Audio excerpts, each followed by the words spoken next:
Let's talk about something important. Are they all here? All but one. Well, I'm going anyway. Let's talk about something important. Good morning, everyone. Outlaw Texan here. Another day and some more bullshit. I mean, if you watch the channel, Wasada, Cha,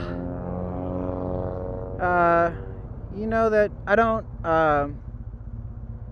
upload regularly now. I mean, I haven't. This is all unscripted.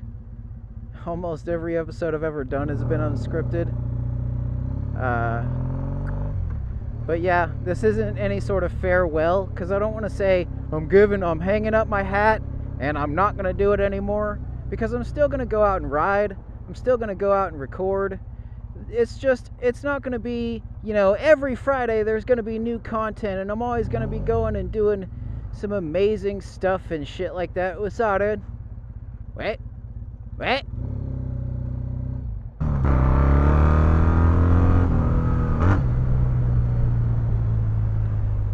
The biggest reason why, I'm not going to keep doing this regularly is it's YouTube. It's just what it's become over this past year.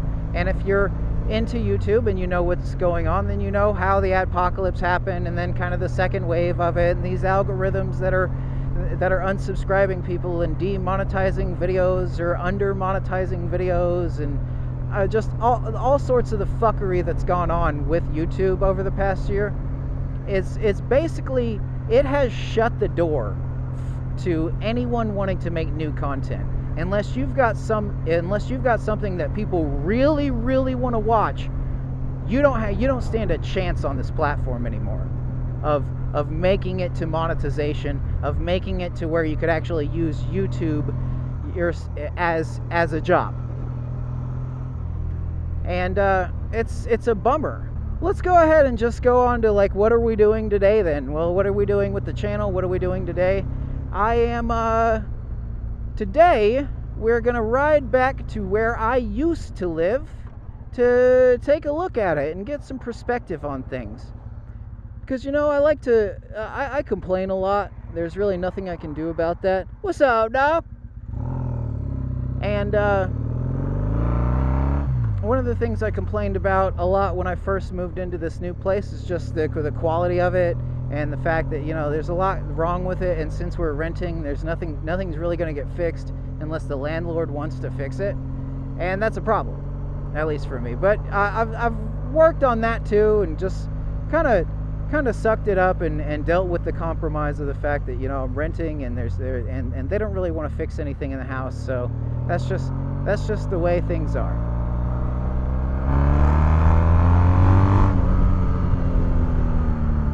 Hold on, let's check out this M3. Let's peep on this. Oh, dude, I love how the windows, the back ones roll back down. That's so cool. It's not going to happen unless you have a certain kind of content. You have to have something that people either really want to see or something that's advertiser friendly. Those are the only two ways to make it now. Oh, right. Now, what I think is really interesting about all of it is, because I started last year, right around March of 2017, kind of February, March, is when I really started getting the channel going and starting to build things in Photoshop, labels, and all this other bullshit. I was able to see the before and after effects of YouTube, of the adpocalypse and all the demonetization and stuff. I was actually able to see all this firsthand, because when I first started the channel, I had tabs and buttons that I don't have now. I had the monetization tab. I was able to see analytics about my ad revenue, my CPM, and all the other money factors and stuff about YouTube. You also had a different kind of partner program that you were in, sort of, just because since it was monetized, there's some other things that you had to agree to and all that. I mean, it was, and even then, I had less subscribers than I have now, but it was super exciting to see that, it's like, oh, this month you made 43 cents on your videos, and I'm just like, that's fucking awesome. I mean, of course, I'm not going to see any of that money because it's 43 cents, and you have to reach a certain threshold before they even pay you. It's like $10 or something.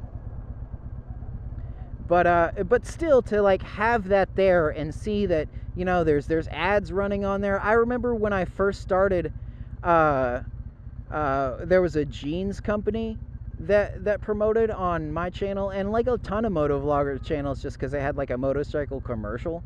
But it was like 801 brand jeans or some shit like that. Craftsman tools. I used to get those kind of commercials on my videos and stuff. And it was super exciting to see all that. And you know, then I got to see it taken away from me, and that was only like 2 or 3 months into this. It was like 2 months into this, all this shit started going downhill. And I persevered and I pressed through it, and I'm like, you know, it's fine. I've got 19 subscribers at the time. It's fine, you know, we'll just ride this, just you know, ride the storm out, and we'll be okay on the other side. But, you know, I wasn't. And like millions of all these other people who tried to start on YouTube and stuff, like, we're not okay.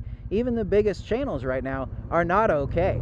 Like, you got people out there with a million subscribers, and they're still struggling too, if not more than small YouTubers like me.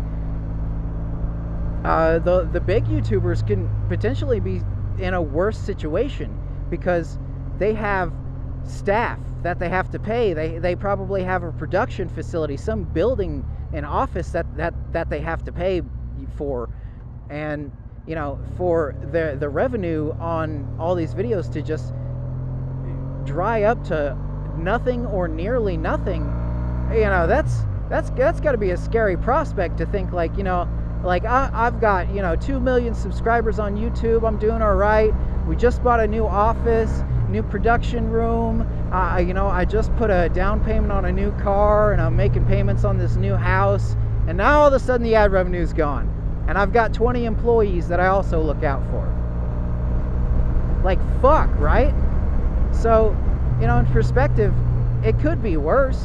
Like, I could have invested a lot more time, money, and effort into this, and other people's time, money, and effort into this, and got nothing out of it. So, you know, all things considered, you know, of course it sucks, but it could be worse. Things could always be worse. But, you know, I'm sure if anybody else out there makes YouTube videos or watches YouTube enough, you know exactly what I'm talking about. I'm sure you know how I feel about it. It's really discouraging. YouTube pretty much to me seems like a place now where they can curate the future stars of Disney and Nickelodeon shows. It's pretty much it. You know, the ironic part about all this is that this was about a month before this actually happened, and then this actually happened. So, good job, YouTube. And Nickelodeon too. Good job, Nickelodeon. And all of that's discouraging, to say the least. But yeah, it's okay. I will continue to make videos as I see fit. I really wanted this to be my job. I really wanted that, but and I kick myself. I'm like, you didn't try hard enough. You're not trying hard enough. You didn't have enough passion about it. It's like I threw everything I had into it. I mean, every waking hour I had, every ounce of energy I had, and you know, it's not enough. It's not enough, man. But even if it were enough, I don't think that it would be enough for YouTube anymore, you know? I guess another thing that I've been thinking about doing is streaming, like everybody else. My problem with that is, my problem is that I'm kind of joining the bandwagon with everybody else, when I know that, like, I should have been streaming like 10 years ago. I could have been streaming literally 10 years ago. Sade, I've played video games almost all my life, ever since video games were a thing.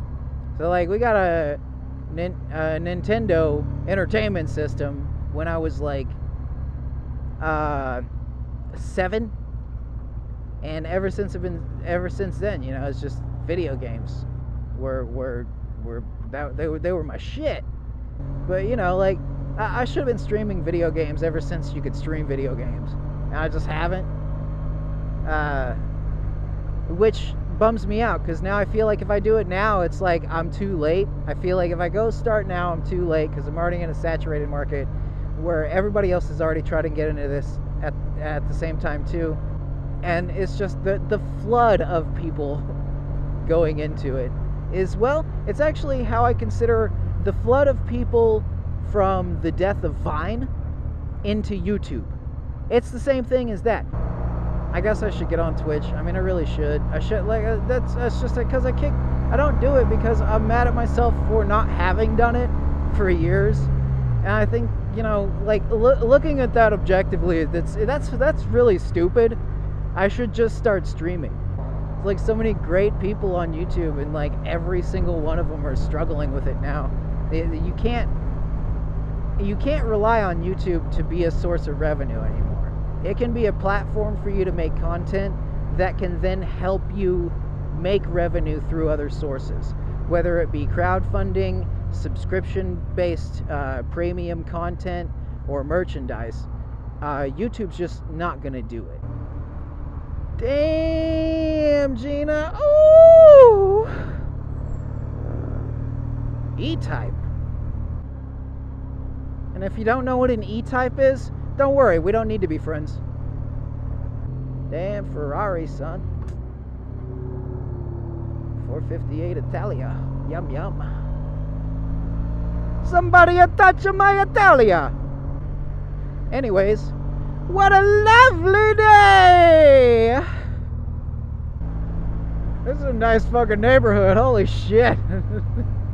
I mean, you know, I guess like the Ferraris and stuff driving around would be a good indication of it being a nice neighborhood. And a Jaguar E-Type, which, I don't know, what's more expensive, the E-Type or the Ferrari 458? Wow. Holy shit, dude. Where the fuck are we?